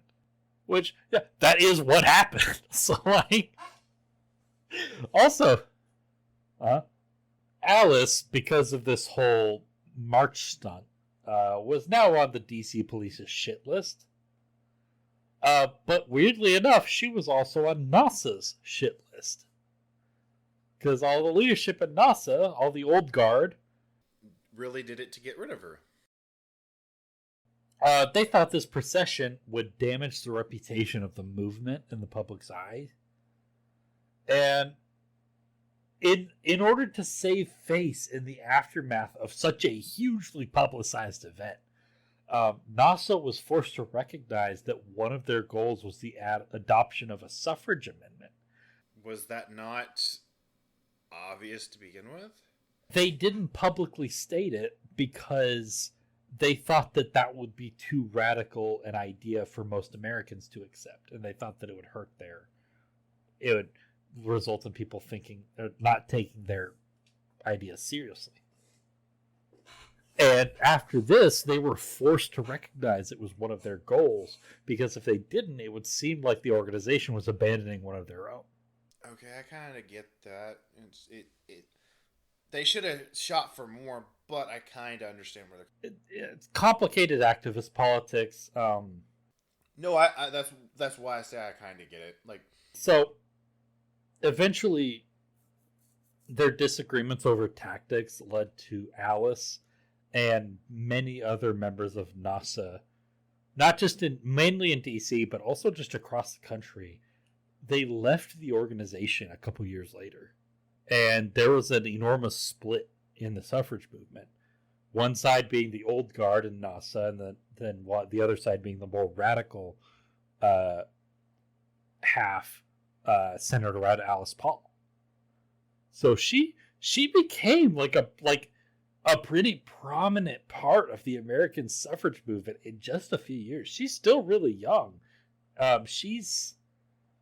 She left NASA in 1916, so she was 31 years old. So she's still pretty young compared to a lot of the movement. So together with all of the exiled militants, they all formed their own organization called the National Women's Party, or the NWP. They formed it in 1916 and sought as their singular, explicit stated goal the ratification of a women's suffrage amendment through militant means using civil disobedience tactics that they had imported from the British suffrage movement. So, the same year, 1916, Wilson was reelected and the federal government was controlled by the Democrats. Despite the increased pressure on the feds by the NWP, because by this point they'd started a lot of their disruptive protests, getting in people's way, pissing people off, the typical Alice Paul stuff. Despite all this pressure, and despite the fact that a lot of Democratic politicians, including Wilson himself, had started to entertain the issue of women's suffrage, the administration still hadn't publicly committed to any sort of advancement for the issue. In private, Wilson himself was telling people that he'd be fine with it in theory. He was just afraid that if he tried to do it now, it'd be political suicide. And so Alice decided to try to force his hand by escalating the protests. What kind of escalation are we talking? It's not going to seem like an escalation at first because it's still non-violent, but when I explain it, I think you're going to understand. She organized a picket, sort of like a think like a strike, but not against an employer, but against the president's house. So they organized a picket outside of the White House itself. So the plan was to have they would form this sort of project that they called the Silent Sentinels.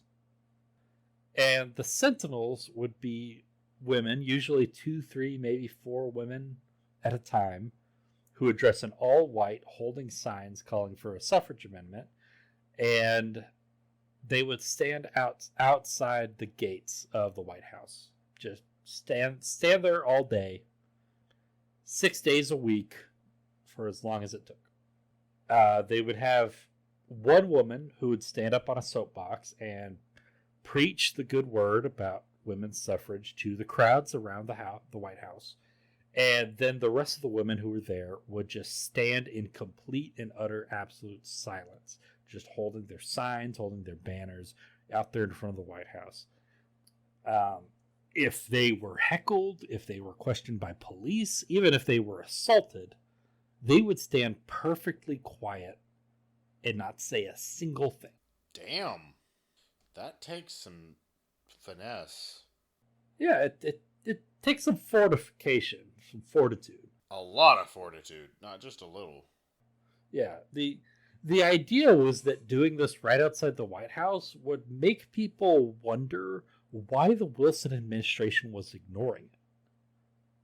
Because it's happening right outside of where he lives and where he does all of his work. So why is he not addressing it? Which is all good points. Yeah, so people asking why he's not saying anything about it would put pressure on the president to make a public statement either for or against. If it's for, then that means that they were only a skip and a hop away from getting the president to push an amendment through Congress. If he came out against it, then at least they would know who their next big target was for demonstrations. So the first pickets outside the gates of the White House was in January of 1917. Every single day there was a different set of women, and they came from all over the country. Some days they would be from like a particular state. Like they'd have like a Pennsylvania day, they'd have an Ohio day, an Oklahoma. Oklahoma was a state by this point. So they have an Oklahoma day, a Texas day, a Maine day, all that kind of stuff. And some days they'd have like all women all from a particular profession. So like they'd have like a nurse's day or a lawyer's day or a teacher's day, stuff like that. At first, most people who saw it were either just didn't care at all, or sometimes they'd even be like supportive. Like they'd come up and they say like, "Yeah, this is great what you're doing. Good job, keep it up." And that was generally how it was. Nobody really gave them trouble for it. Like even if they didn't like it, they're like, "Well, they're just standing there. It's not like they're doing anything." So it wasn't like. So it was kind of weird because it wasn't pissing anybody off, but that meant that it also wasn't being disruptive. And so it wasn't quite sort of like picking up steam at first, but they just kept at it. It was a minor annoyance that grew over time. That changed when the bad thing happened. What was the bad thing? In April of 1917, the United States entered World War I. Of course. Yeah, the bad thing. They entered the war on the side of the Triple Entente of Britain, France, and Russia. And so when World War I broke off all over the West, in every nation, in Britain, in Germany, in Canada, and even in the United States, when the U.S. entered the war, NASA immediately suspended all of their protests and all of their lobbying so that they could focus all of their energy on supporting the war effort. Interesting. And the reason all of these different suffrage movements just immediately gave up like their one and only goal. Basically, all of these different suffrage movements gave up on their one and only goal to contribute all of their time to the war effort so that they could demonstrate like how good and patriotic and supportive of their country that they were, because they were afraid that if they kept trying to push for, their basic human rights and decency and recognition of their humanity during a time of war, that people might not take them seriously. You know how rabid Americans can be whenever our country enters a war. Americans are rabid, period. It doesn't matter. That's just completely stupid. Alice Paul was not willing to do that. Of course not. She was not on board with all of that horse shit. In fact, she saw this whole war thing. This was a golden opportunity to double down. Of course. Because with a giant military mobilization in full swing, Wilson's gonna have his hand full over there in the White House. If suffrage could be like a major thorn in his side, he would eventually have to address it just to get them off of his ass and let him focus on getting guns in people's hands. True. The problem was the American public was swept up in. I say it. The problem was, but in reality, this is exactly how she was intending this to happen. The American public was swept up in a patriotic frenzy, and they and the authorities began to see the Silent Sentinels as disloyal for their continued protests during a time when they should be giving all of their support to the government. Of course they did. Yeah. Pretty soon, the picketers were being harassed and shouted at by angry crowds every single day. In a couple of cases, random men approached the picketers and began beating the women.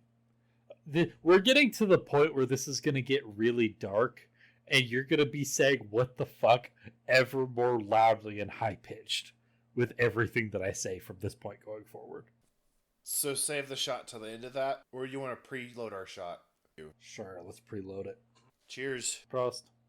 So yeah, random guys would just walk up to these women who, again, are completely peacefully protesting. They are standing there saying not a damn thing, saying with signs and banners. That's all they're doing. They're just sitting there. And these random men would come up and just start beating the shit out of them. Of course. Sometimes other bystanders would step in and try to protect the women who were being beaten. But any man who stepped in to help would immediately be arrested by the police. The cops would be sitting there watching these women being beaten to a pulp, and then they'd arrest anybody who stepped in to try to help. All cops are bastards. All cops are fucking bastards. But even with this happening, these women still just kept coming out every single day. They didn't give up. Like, they didn't see that their comrades were being beaten and be like, oh, I don't want to do this anymore. They kept coming out every single day and just taking it. When you've got a goal, you've got a fucking goal. Yeah, you've got to fuck. And the police began trumping up charges of, in their own words, obstructing traffic. And they started arresting the Sentinels. Keep in mind, they're on the sidewalk. There's like 3 or 4, maybe 5 or 6 women at a time standing on the sidewalk. The only people who are obstructing traffic are the mob that gathers around them to yell expletives at them. Anytime a Sentinel was arrested, they would immediately be replaced. So another woman would step up and take her place. And oftentimes, as soon as the first woman arrested and the second woman would come up to take their place, the second one would be arrested. A third set would have to come up and take their place. And it becomes just like a conga line of fucking women getting arrested until like there's 60 or 70 women getting loaded into paddy wagons and dragged off to jail. Over the following months after the entrance into the war, hundreds of members of the NWP ended up getting arrested.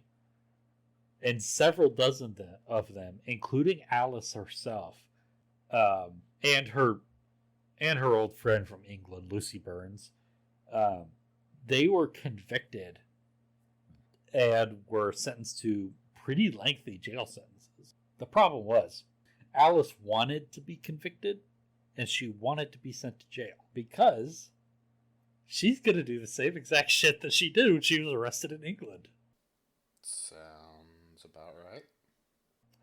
A lot of people on the outside ended up becoming enraged at the way that the police were treating these peaceful protesters. At first, President Wilson tried to save face by pardoning some of the women who were first arrested, but eventually he gave up on that since he was still being criticized for ignoring the suffrage issue. He still hadn't said anything about it. Because he's a fucking coward. Yeah, he's a fucking coward. But he's a Democrat. I repeat myself. One day, Woodrow Wilson's daughter, Margaret Wilson, as she was walking into the White House, waved at the Sentinels in order to show her support for them. The president's daughter. How did that go? And some of the press there got a picture of it. And that picture was plastered on the front pages of every single newspaper all over the country, which further legitimized the protest and increased criticisms against the administration for ignoring it. Alice played the media so well that she got the American public to ignore the fact that the suffragettes were quote-unquote disloyal during wartime and sympathetic, and got the American people to start to kind of sympathize with their cause a little bit. Like, she was making some good headway with this stuff. Alice herself was sentenced to 7 months in prison. And this was pretty similar to what all of the other women who were arrested. Anywhere from like 3 to 7 or 8 months sentences. She began her sentence on October 20th, 1917. And I've got to warn everybody who's listening ahead of time. What I'm about to talk about is going to get really, really disturbing. It's going to involve a lot of very explicit violence against women and against prisoners.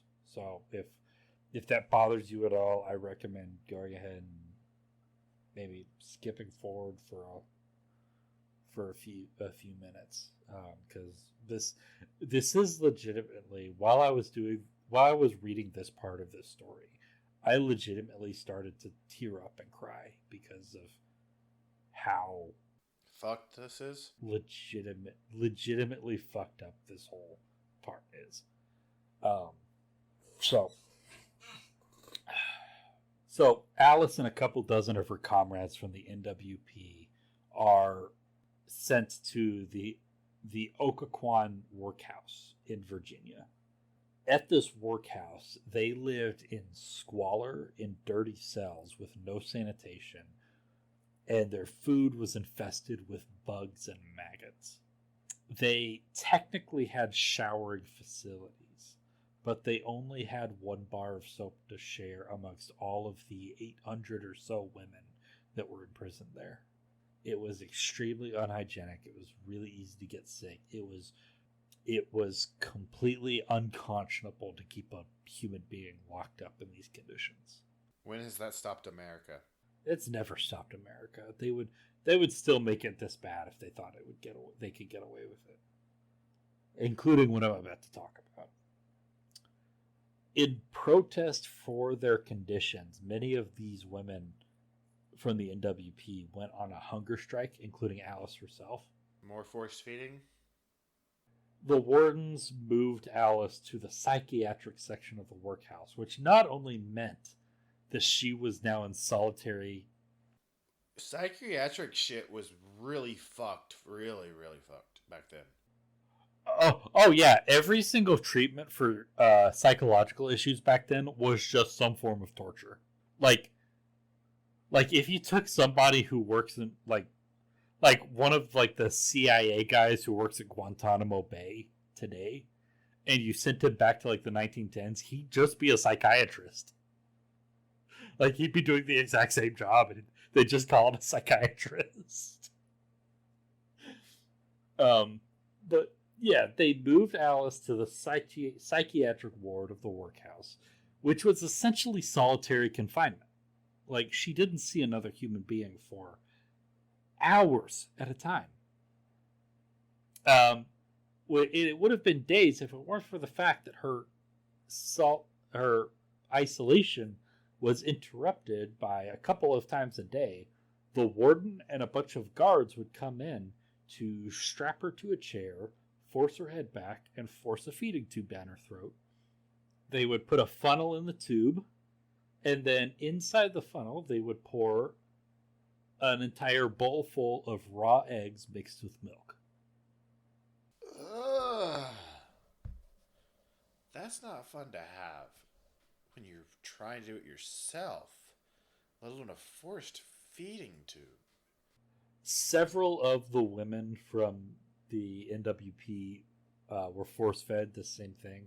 Many of them ended up throwing up because their stomachs couldn't handle that sort of food.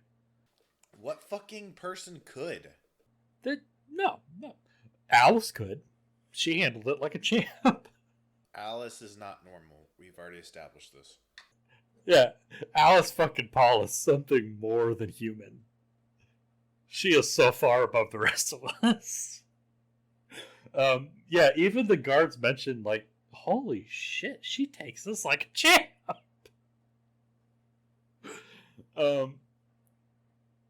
But even though she did, like, she never reacted to being force fed, but it did have an effect on her health. She very quickly, like, her health declined very fast. She ended up It had to have. bedridden with like a fever of like 104. Probably came down with some sort of infection from, the raw food. People can barely do raw eggs today, let alone back then. This is the darkest. This is the part that actually made me cry while I was writing it out in the script. Lay it on me. On the night of November 14th, 1917, the superintendent of the workhouse, an absolute fucking monster named W.H. Whitaker, decided that he was going to break these women's wills. Quick related tangent. What's with people being letter last name being fucked as hell? H.H. Holmes, H.P. Lovecraft. Back then, it was just during that period, it was just common for people to abbreviate their first and middle names in like official documents and stuff. But the people who got carried through history are just the fucking worst. Yeah, everybody was the worst during that period of time. You're not wrong. You're not wrong. So, this guy, Whitaker, the superintendent of the workhouse, wants to break these women's wills. He ordered what became known. This is actually what it's known as to this day. It's called the Night of Terror. Not the most dread-inspiring name I've heard. However, I'm sure it's horrific. 40 guards rushed into the ward where the suffragettes were being held, and they burst into the women's cells. And they began violently, physically brutalizing every single one of them. Lucy Burns was beaten nearly until she was unconscious, and then her wrists were chained to the cell bars above her head, and she was left there to hang for the rest of the night. A woman named Dora Lewis had her head smashed against an iron bed frame until she was knocked unconscious. Lewis's cellmate, a woman named Alice Kosu, saw her head being smashed, and then when she lost consciousness, Kosu thought that she had died and was so terrified that she was next that she had a heart attack. Another woman named Dorothy Day was repeatedly body slammed into an iron bench, leaving leaving almost 50% of her entire body covered in one giant single bruise, and breaking several of her bones in the process. She almost died from blood loss because of this bruise. She lost so much blood internally. And this was repeated over and over again with all of the 4 or 5 dozen women from the NWP that were locked up in this workhouse. In the course, this is every single guard, every single person involved in this. They deserve to be put up against a wall and shot. There is nothing that there's no redeeming somebody who does this. Once you do this, you are ruined for the rest of your life. There is nothing that you can do to benefit humanity except lay down and die. This is incredible in how awful it is on such a deep primal level, how fucking evil it is. I can't even begin to comprehend the levels of like just fucking atrocities this is. As a note, the only woman who was not brutalized during the Night of Terror was Alice Paul. Was that because they knew she would use it against them, or what? They did it so that they could create a division between Alice and the rest of the women. They could create an experience that Alice didn't go through. And they could create it in a sense, it was a way to attack Alice without directly attacking her. It was a way to undermine her authority over this movement. Because at some level, these women are going to feel solidarity with every other woman who experienced that night. But they aren't going to share that experience with Alice herself. Unfortunately for them, it didn't work because Alice Paul is Alice Paul. She's a fucking badass. And guess what they just gave Alice Paul? More evidence of their wrongdoing? They gave her the golden key. They gave her the final piece that Alice Paul needed to push the United States into adopting the 19th Amendment. Because when word of this literal, actual crime against humanity leaked at the behest of Alice herself, the entire country rose in support of the women who suffered the Night of Terror. As they fucking should. 'Cause that was an atrocity. After that night, it became taboo to oppose women's suffrage in public. Because if you opposed women's suffrage, it was interpreted as you supporting state violence against women who had been peacefully protesting. It was no longer socially acceptable to oppose women's right to vote because of news of this atrocity. This was it. This was the final nail in the coffin. This was the popular support that the movement needed to get the amendment. So instead of breaking their wills, they finally got them what they wanted. Instead of breaking their wills, they handed exactly what they were asking for on a silver platter. Fuck yes. I mean, it's shit that had to take that, but I love the irony / they didn't get what they wanted. Yeah, exactly. The popular support for the amendment had been sealed. All that was left was for President Wilson and for Congress to get off their asses and actually pass the fucking thing, which they had to now. Because if they didn't, the Democrats would lose control for the next 20 years, probably. they wouldn't win another election for another generation or so. And so by November 28th of 1917, all of the protesters, all of the Silent Sentinels that were imprisoned had been released from prison, either on pardons or through early release, which was 2 months later after all of the protesters had been released from prison. At the tail end of January of 1918, Woodrow Wilson announces publicly that he is introducing a bill to Congress for an amendment to the U.S. Constitution guaranteeing women's right to vote.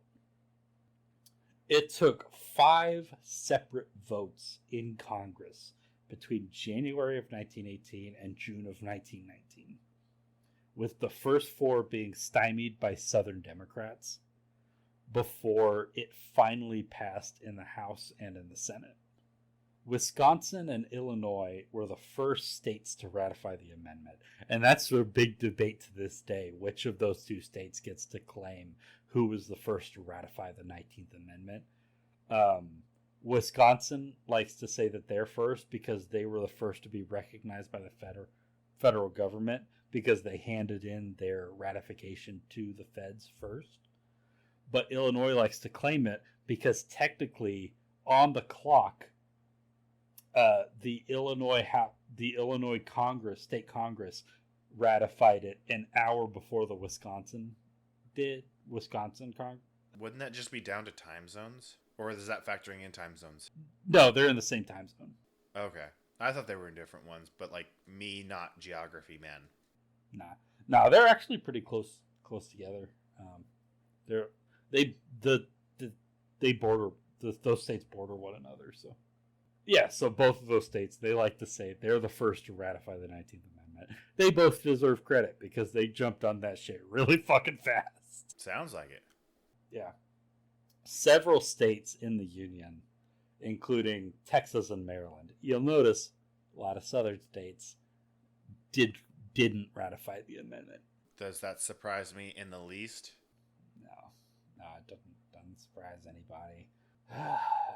Fucking Southerners. I'm assuming when you were talking about how it took a lot of... This was before the party flip, right?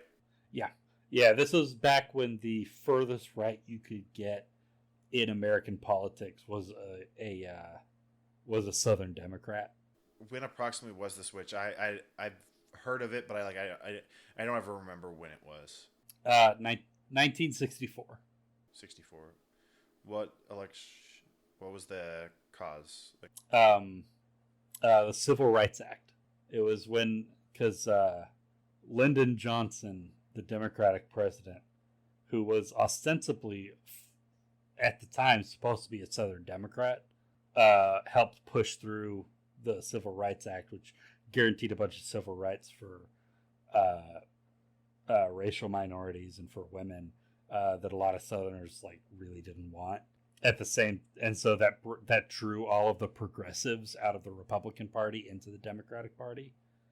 And then at the same time, Republican Party leadership was being dominated by a bunch of right-wing ghouls like Richard Nixon and Barry Goldwater, who drew off a bunch of conservative support from the now alienated Southern Democrats in order to build a new coalition within the Republican Party. And so that's how the switch flipped. Okay. Lots more simple than I thought it was. Yeah, and the only reason Johnson did it is because he was up for re-election soon, and even though he was a Southern Democrat, he didn't get elected for his first term. He became president after Kennedy was assassinated. And so he was never supposed to be president. The only reason he was vice president was because the Democratic Party was trying to preserve their coalition by bringing in nominating a northerner from Massachusetts as president, and then having his running mate being a Southern Democrat from Texas. But once Kennedy was assassinated and Johnson became president, his only hope for getting reelected was by trying to continue on Kennedy's legacy. And right there at the end, when Kennedy was still like at the end of his life, Kennedy was starting to talk openly about introducing civil rights legislation for Black Americans. Of course he was. And then he was shot, and Johnson's only hope for getting reelected was continuing on that legacy. And so that's why that's why a Southern Democrat ended up introducing the Civil Rights Act of 1964, which then alienated all of the other Southern Democrats, and then drew in all of the progressive sort of center-left support from the Republican Party into the Democratic Party, which then created a void that the Southern Democrats could move into the Republican Party. And so that's when that party switch flipped. Okay. Good little history lesson there. Yeah. And then in the years after, the Republican Party was further bolstered by the emerging religious right. And the religious right emerged out of this sort of evangelical movement that for a really long time had been organized around rejecting civil rights for Black people. And like a really big thing that they kind of like coalesced around was in the 1950s and 60s when they were desegregating schools. The federal government tried to desegregate charter schools, but religious charter schools ended up being the last ones desegregated because of the organization of the religious right being able to lobby to force the federal government to back off from integrating private schools. And then once the Civil Rights Act of 1964 was passed, that pretty much took away the main cause for the evangelical movement to be politically active. And so that political energy had to start looking for a new outlet. And a bunch of like famous sort of mega preachers at the time settled on abortion as their main issue. And that's where the modern sort of religious right comes in, and they ended up becoming a prominent part of the Republican coalition, joining up with the Southern Democrats, who were still bitter about racial equality. And they kind of transformed and fused together into a single sort of political bloc that eventually elected Reagan. And that's where we get the modern Republican Party. And I get so fucking... How about we get back to on track? So yeah, a bunch of southern states were the main thing blocking the amendment from actually getting ratified by the states and getting into law. But by June of 1920, thanks to lobbying at the state level by both NASA and the NWP, who are now working together again, they had 35 of the required 36 states that they needed to ratify the amendment. The last one that had yet to finish their voting process and give a definitive answer is actually going to surprise you a bit. It was Tennessee. Really? Yeah, Tennessee. They were the last one because their state legislature was so split. They had already voted twice, and each time it had been rejected, but not rejected permanently, but just tabled because they kept having an exact 48-48 split in their votes. Damn. Twice in a row. And this was a huge thing. Like every single suffragette from all across the country flocked to Tennessee to stand outside the state capitol and advocate their thing. At the same time, you also had like a bunch of Southern women who were anti-suffrage coming out with their organizations and protesting for a no vote. It's really fucking weird. There were just a whole bunch of women just out in front of this. Yeah, did you know that there were like huge organizations of women who actively campaigned against women's suffrage? I knew there were people against women's suffrage. I didn't know it was a huge amount. Yeah, women were not only a big part of anti-women's suffrage, they were the spear point of anti-women's suffrage. Yeah, they were the main organizers opposed to women's suffrage, where a lot of these women who were like connected to like the Southern Democrats. There were a lot of these, both sides had their protesters outside while the third vote is being cast, and it's looking like it's probably going to be another tie. It's probably going to be tabled again, and then they'll have to wait a few months for it to be reintroduced. But on this third vote, a 24-year-old representative, a member of the Republican Party by the name of Harry Byrne, gives his vote.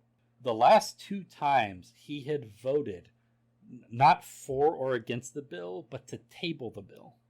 And he hadn't been willing to openly commit to suffrage yet.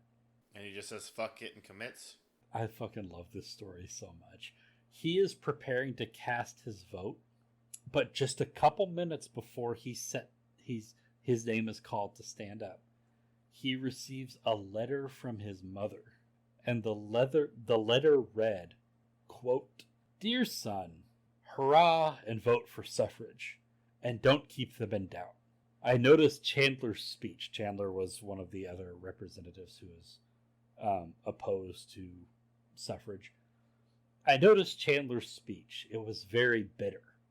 I've been watching to see how you stood, but have not seen anything yet. Don't forget to be a good boy and help Mrs.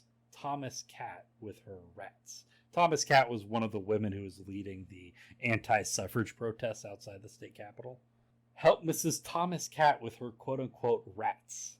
Is she the one who put rat in ratification? Ha! No more from Mama this time. With lots of love, Mama." That's the note that he got. And when he saw this from his mother telling him, you better vote for my right to vote, you little shit. He stands up and he votes yes. And with that, Tennessee ratifies the 19th Amendment, becoming the 36th state necessary, giving the amendment the 2/3 states that it needs. And the 19th Amendment becomes law in 1920. So my man's passed it because he was like, my mama told me to, so I'm going to vote. Mama says you vote for women's rights, you vote for women's rights. That was the most Southern mother note that I have ever read. That is the most Southern thing I've ever heard of. That year, 26 million women in the country were entered into American democracy. And fun fact, 1920 was an election year. And for the first time in So that literally probably changed the course of that year's election. Millions of women flocked to cast their vote that year. Did they have any issues when, just like African Americans did with Jim Crow in the first couple of years, or was it mostly just like, okay, they can vote? No, it was accepted pretty quickly. There were some like very isolated incidents of like men trying to like stand outside of polling places and intimidate women away from, but that most of the time those got shut down pretty fast, and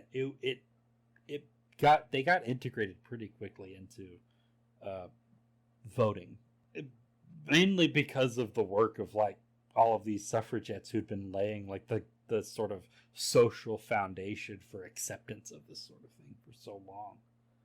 By the time that it actually happened, everybody was already like, okay, yeah, this is happening. Not a big deal. Let's go ahead and make it a thing. Yeah. I'm trying to think. Wilson. Okay, hold on. Teddy Roosevelt, Taft, Wilson. Okay, so the next one was Harding. I'm pretty sure Warren G. Harding. He was a Democrat, I'm pretty sure. So I'm pretty sure the Democrats won the next election as well, unless I'm just full of shit. Hold on. Oh, no. Okay, so that's interesting. So women get the right to vote in 1920. They vote in their first presidential election. The country votes for Warren G. Harding, which removes the Democrats from the presidency and introduces a Republican, who becomes one of the most notorious Republican presidents in the 20th century because of how scandal-ridden his presidency was. Hey, it's still America. God damn it. The 19th Amendment passes. Women now have the right to vote. The success of suffrage was not the end of Alice Paul's activist career. Because, of course it's fucking not. She couldn't sit. Well, she needs to be under high stress from what we talked about earlier. It seems like she can't function without performing under high.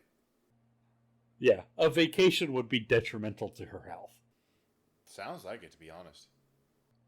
She remained a leader of the National Women's Party and helped introduce the Equal Rights Amendment in 1923. This amendment stated, quote, "Equality of rights under the law shall not be denied or abridged by the United States or by any state on account of sex." For Alice, this was like a natural next step now that women had to vote, because now they have the vote. Now they can vote for politicians that can guarantee their rights and their liberties.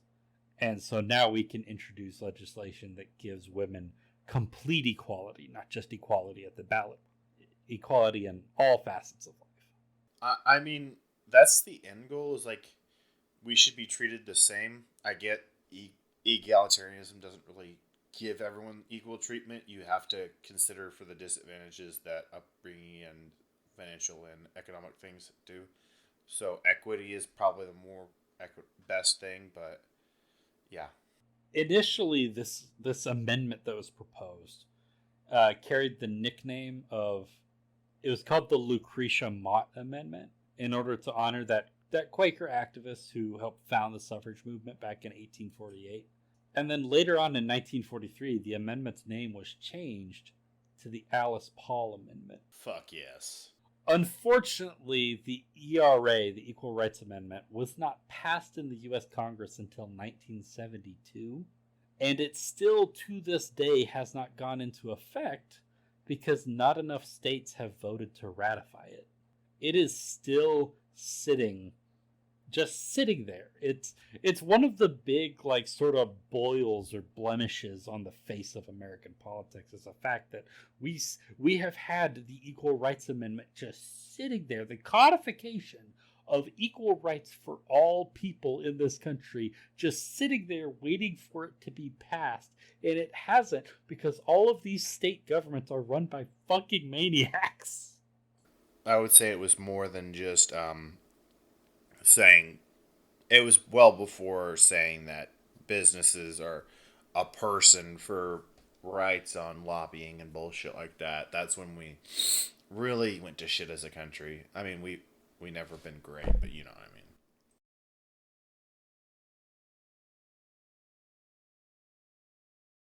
In the aftermath of World War II, during the drafting of the Charter for the United Nations, Alice Paul helped co-author the section of the charter concerning women's rights.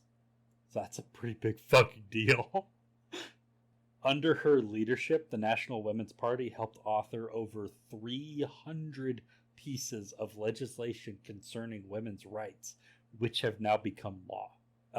That's not 300 total. That's just the ones that have become law.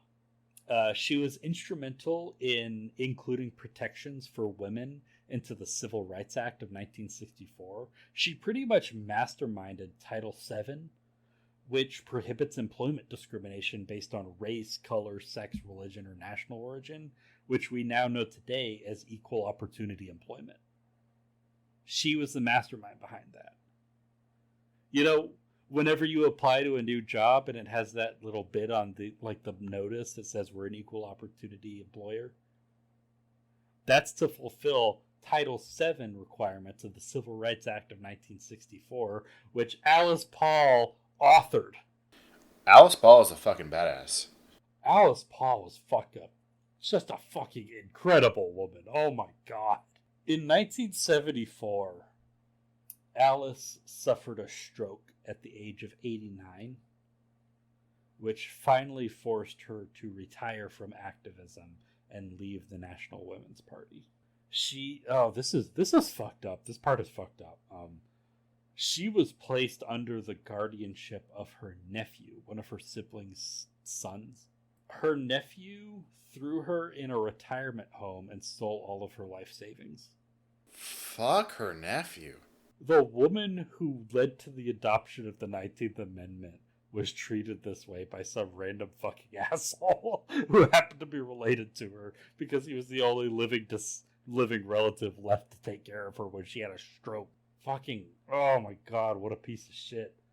When the local Quaker community found out, they set up a fund taking donations, and she got so many donations that she was able to live off of this charity for the last few years of her life. And she finally passed away at the Greenleaf Extension Home, which was a Quaker old folks rest home in, interestingly enough, Morristown, New Jersey, on July 9th, 1977, at the age of 92. Literally less than a mile from the house she grew up in, where she was born. That's insane, dying a mile from the house she grew up in. She is currently buried at Westfield Friends Burial Ground in Cinnaminson, New Jersey. Why you say it like that? Like she gonna get her remains moved? Like that's not common nowadays. I meant to say like she is buried at. She was buried. She is. The way you word it was just really weird, brother. She's buried at Westfield Friends Burial Ground in Cinnaminson, New Jersey. And to this day, her grave is frequently visited by women from all over the country who leave notes and little gifts thanking her for her work bringing the right to vote to the women of the United States. She sounds like she was instrumental in it. There's no way in hell we should have not learned about her in class. Another failing of the American schooling system. And that's all I've got today. The sources I use for this are Alice Paul, Claiming Power by J.D. Zonisser and Amelia R. Fry, and Mr. President, How Long Must We Wait? Alice Paul, Woodrow Wilson, and the Fight for the Right to Vote by Tina Cassidy. I don't know. What are you thinking? What are your thoughts? I'm thinking it's insane we didn't learn about her. Yeah. She's influential. She definitely should have been taught in history classes. Yeah. Yeah, I feel like her name should have come up when we at least mentioned the 19th Amendment in our history books. No, she should have come up. She was 100% influential. There's no way you can't draw at least some kind of line to her. And I've never heard of her before today, before you mentioned her. There is a really famous popular movie about her. It's called Iron Jawed Angels. Never heard of that movie, but like I'm not into like the historical movies and such. It's pretty good. I think I enjoyed it. It wasn't an amazing movie, but I really enjoyed it. I thought it was pretty good. But I also don't watch movies much, so guess I'm not a great judge. But all right, Derek, any last words before we go? Just that this story was.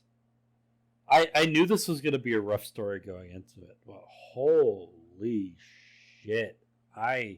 There were some moments in this story where I legitimately cried while I was doing the research. I had to stop and cry for a second because of how overwhelmed I was.